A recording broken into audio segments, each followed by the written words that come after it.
C'est parti. Alors, je serai moins concret. Ce que je vais vous présenter, c'est plutôt une réflexion qui est en cours, qui est loin d'être aboutie. Je commence déjà par excuser Laure Descoubès, qui aurait dû faire la présentation et qui ne pouvait pas être disponible. Laure Descoubès, c'est la responsable notamment du dispositif Territoire zéro chômeur de longue durée sur Thiers-d'Or-et-Montagne. Vous allez voir, ça a son importance que je vous parle de ce dispositif-là. Thiers-d'Or-et-Montagne, rapidement, hein, c'est au nord-est du département du Puy-de-Dôme. C'est 30 communes, 38 000 habitants. La réflexion que je vais vous présenter, elle est partagée avec le Valtom. Emmanuel, n'hésite pas à me regarder avec des gros yeux si je dis quelques bêtises. Le premier constat qui a été fait, je vais vous parler de la filière textile. A priori, c'est une filière qui n'était pas énormément investie dans les diapos que vous avez présentés ce matin.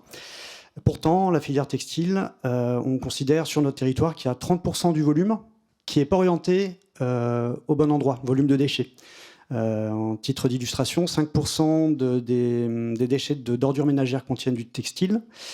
C'est 2%, je crois, des poubelles jaunes. Si je reprends mes notes, on était, je crois, à 7,5% des encombrants.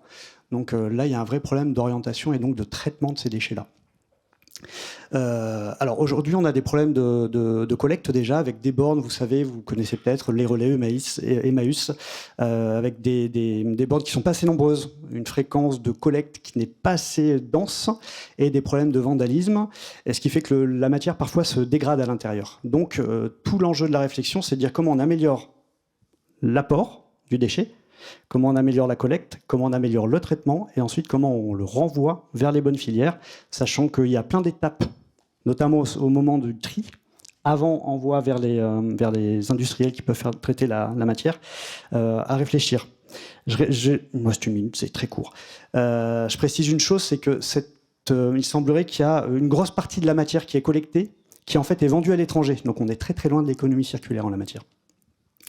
Donc, Thiers-d'Or-et-Montagne, avec le Valtom, est en train de réfléchir à un travail de synthèse de toutes ces données-là pour identifier des solutions qui permettront de mettre en musique tous les acteurs de la collecte, du traitement et du travail intermédiaire de tri autour de la table pour que chacun ait sa place.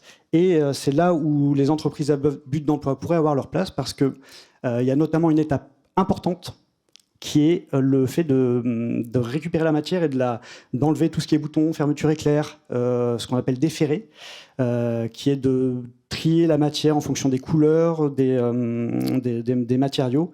Et là, une entreprise à but d'emploi dont le coût horaire d'un salarié est moins important peut permettre d'avoir une certaine viabilité économique de la filière. Donc aujourd'hui, le Valtom avec Thiers-d'Or-et-Montagne est en train de choisir un bureau d'études avec l'espoir d'avoir, l'espoir d'avoir d'ici la fin de l'année 2003 un schéma nouveau à déployer en 2024 et 2025.